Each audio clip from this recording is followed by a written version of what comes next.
ಒಬ್ಬ ಚಕ್ರವರ್ತಿ ಎಲ್ಲಾನು ಬಿಟ್ಟು ತಪಸ್ ಮಾಡ್ದ. ಆದರೆ ಆ ಒಂದು ಜಿಂಕೆನ ಪ್ರೀತಿ ಮಾಡಿ ತಪ್ಪಿಗೆ ಪುನರ್ಜನ್ಮದಲ್ಲೂ ಕೂಡ ಅವನು ಜಿಂಕೆಯಾಗಿ ಹುಟ್ಟಿದ ಕತೆ ನಿಮ್ಗೇನಾದರೂ ಗೊತ್ತಿದೆಯಾ? ಹೌದು, ಒಂದು ಕಾಲದಲ್ಲಿ ಭರತ ಮಹಾರಾಜ ಅಂತ ಒಬ್ಬ ಚಕ್ರವರ್ತಿ ಇದ್ದ. ಅವನ ಹೆಸರಿಂದಾನೇ ಭಾರತಕ್ಕೆ ಹೆಸರು ಬಂದಿದ್ದಂತ ಪುರಾಣಗಳು ಹೇಳುತ್ತೆ. ಅವನೊಬ್ಬ ಸಾಮಾನ್ಯ ರಾಜ ಆಗಿರಲಿಲ್ಲ. ರಾಜಧರ್ಮ ಅನ್ನೋದನ್ನ ಸಂಪೂರ್ಣವಾಗಿ ಪಾಲಿಸಿದವನು ಅವನೊಬ್ಬನೇ. ಅವನಿಗೆ ಅವನ ಜೀವನದಲ್ಲಿ ಎಲ್ಲಾನು ಇತ್ತು. ವಿದ್ಯೆ, ಬುದ್ಧಿ, ಆರೋಗ್ಯ, ಶಕ್ತಿ, ಸಂಪತ್ತು, ಗೌರವ ಎಲ್ಲಾನು ಇತ್ತು. ಆದರೆ ಅವನಿಗೆ ಆ ಒಂದು ಹಂತದಲ್ಲಿ ಅರಿವಾಯ್ತು, ಇದ್ಯಾವುದು ಶಾಶ್ವತ ಅಲ್ಲ ಅಂತ. ಈ ಒಂದು ಕಾರಣದಿಂದ ಅವನು ತನ್ನ ಕುಟುಂಬ, ರಾಜ್ಯ, ಅಧಿಕಾರ ಎಲ್ಲಾನು ತೊರೆದು ಕಾಡಿಗೋಗಿ ತಪಸ್ಸು ಕೂತ್ಕೊಂಡ್ಬಿಡ್ತಾನೆ. ಎಲ್ರಿಗೂ ಗೊತ್ತಿರೋ ಹಾಗೆ ಈ ಕಾಡಿನ ಜೀವನ ತುಂಬಾ ಶಾಂತವಾಗಿರುತ್ತೆ. ಆದರೆ ಒಂದು ದಿನ ಗರ್ಭಿಣಿ ಜಿಂಕೆ ನದಿ ಹತ್ರ ನೀರು ಕುಡಿಯಕ್ಕೆ ಬಂದಿರುತ್ತೆ. ಅದೇ ಸಮಯದಲ್ಲಿ ಒಂದು ಸಿಂಹ ಗರ್ಜನೆ ಹಾಕುತ್ತೆ. ಆ ಗರ್ಜನೆನ ನೋಡಿ ಜಿಂಕೆ ಓಡಕ್ ಸ್ಟಾರ್ಟ್ ಮಾಡುತ್ತೆ. ಈ ಒಂದು ಆಘಾತದಿಂದ ಆ ಜಿಂಕೆಗೆ ಮಗು ಹುಟ್ಟುತ್ತೆ.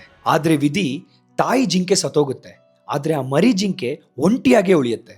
ಇದನ್ನ ನೋಡಿದ ಭರತ ಆ ಮರಿ ಜಿಂಕೆನ ಒಂಟಿಯಾಗಿ ಬಿಟ್ರೆ ಸತ್ತೋಗುತ್ತೆ ಅಂತ ಅದನ್ನ ತಗೊಂಡು ಅವ್ರ ಆಶ್ರಮಕ್ಕೆ ಕರ್ಕೊಂಡೋಗಿ ಸಾಕಕ್ಕೆ ಸ್ಟಾರ್ಟ್ ಮಾಡ್ತಾನೆ. ಆದ್ರೆ ಆ ಕರುಣೆ ಬರ್ತಾ ಬರ್ತಾ ಮಮತೆಯಾಗಿ ಬದಲಾಗ್ಬಿಡುತ್ತೆ.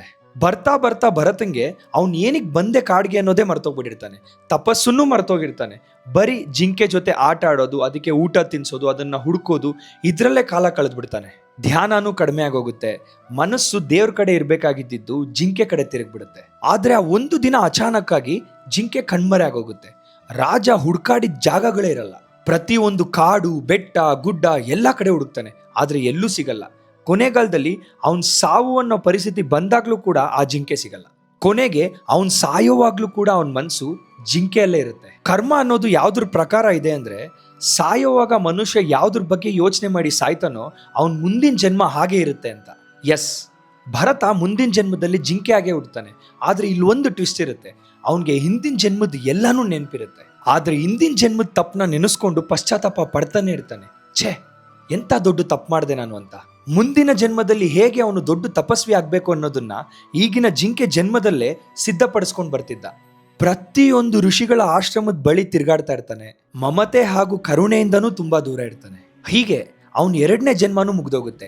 ಈಗ 3ನೇ ಜನ್ಮ. ಈ 3ನೇ ಜನ್ಮದಲ್ಲಿ ಅವನು ಮಾನವನಾಗೆ ಹುಡ್ತಾನೆ. ಆದ್ರೆ ಅವನ ಹೆಸರು ಜಡಭರತನಾಗಿ ಹುಡ್ತಾನೆ. ಜಡಭರತನಾಗಿ ಹುಟ್ಟಿದ ಭರತ ಈ ಬಾರಿ ಒಂದು ನಿರ್ಧಾರ ತಗೊಂತಾನೆ. ಯಾವುದೇ ಕಾರಣಕ್ಕೂ ನಾನು ಯಾವುದಕ್ಕೂ ಅಂಟ್ಕೊಳ್ಬಾರದು ಅಂತ. ಅವನು ಹೊರ ಜಗತ್ಗೆ ಮೂರ್ಖನಂತೆ ನಟಿಸ್ತಾ ಇರ್ತಾನೆ. ಯಾರ ಜೊತೆನೂ ಮಾತಾಡಲ್ಲ, ಯಾರ ಜೊತೆನೂ ಬೆರೆಯೋದೇ ಇಲ್ಲ. ಜನರು ಅವನ್ನ ಜಡ ಅಂತ ಕರೆಯಕ್ಕೆ ಸ್ಟಾರ್ಟ್ ಮಾಡ್ತಾರೆ. ಜಡ ಅಂದ್ರೆ ಮಂದ ಬುದ್ಧಿ ಅವನು ಅಂತ. ಆದ್ರೆ ಒಳಗೆ ಅವನು ಸಂಪೂರ್ಣ ಜ್ಞಾನಿ ಹಾಗೂ ಆತ್ಮ ಸಾಕ್ಷಾತ್ಕಾರ ಹೊಂದಿರ್ತಾನೆ. ಒಂದು ದಿನ ರಹುಗಣ ರಾಜ ಅವನ್ನ ಹಿಡಿದು ಪಲ್ಲಕ್ಕಿ ಹೊರೋ ಕೆಲ್ಸಕ್ಕೆ ಹಾಕ್ಬಿಡ್ತಾನೆ. ಜಡಭರತ ಪಲ್ಲಕ್ಕಿ ಹೊತ್ಕೊಂಡು ನಡ್ಕೊಂಡು ಹೋಗ್ಬೇಕಾದ್ರೆ ಈ ಸಣ್ಣ ಪುಟ್ಟ ಕೀಟಗಳನ್ನ ತಪ್ಸಕ್ಕೆ ನಿಧಾನವಾಗಿ ಹೋಗ್ತಾ ಇರ್ತಾನೆ. ಇದನ್ನ ನೋಡಿದ ರಾಜನ್ಗೆ ತುಂಬಾ ಕೋಪ ಬರುತ್ತೆ. ಸರಿಯಾಗಿ ಹೊತ್ಕೊಂಡು ಹೋಗು ಅಂತ ಹೇಳ್ತಾನೆ. ಜಡಭರತಂಗೆ ಬೈದಂಗ್ ಅನ್ಸುತ್ತೆ. ಅದಕ್ಕೆ ರಾಜನ ಹತ್ರ ಕೇಳ್ತಾನೆ, ನೀನ್ ಯಾರಿಗೆ ಬೈತಾ ಇದೆಯಾ, ದೇಹಕ್ಕ ಅಥವಾ ಆತ್ಮಕ್ಕ ಅಂತ. ಆದ್ರೆ ಆ ರಾಜನ್ಗೆ ತುಂಬಾ ಕನ್ಫ್ಯೂಸ್ ಆಗುತ್ತೆ. ದೇಹ ಬೇರೆ, ಆತ್ಮ ಬೇರೆನಾ ಅಂತ. ಅದಕ್ಕೆ ಭರತ ಹೇಳ್ತಾನೆ, ನಿಜವಾದ ನಾನು ಎಂದಿಗೂ ಬದಲಾಗೋದಿಲ್ಲ ಅಂತ. ಈ ಒಂದು ಮಾತು ರಾಜನ್ ಮನ್ಸಲ್ಲಿ ಕೂತ್ಕೊಂಡ್ಬಿಡುತ್ತೆ. ಈಗ ರಹುಗಣ ರಾಜ ಅವನ ಶಿಷ್ಯನೇ ಆಗೋಗ್ಬಿಡ್ತಾನೆ. ಜಡಭರತ ಈಗ ಸಂಪೂರ್ಣ ವೈರಾಗ್ಯ, ಆತ್ಮಜ್ಞಾನ, ಅಸಕ್ತ ಜೀವನ ಇವುಗಳ ಮೂಲಕ ಪುನರ್ಜನ್ಮದ ಚಕ್ರದಿಂದ ಮುಕ್ತನಾಗ್ತಾನೆ. ಕೊನೆಗೆ ಮೋಕ್ಷನೂ ಪಡಿತಾನೆ. ಇದಕ್ಕೆ ಪ್ರತಿಯೊಬ್ರು ಹೇಳೋದು, ಕರ್ಮ ಅನ್ನೋದು ನಿಜ ಅಂತ.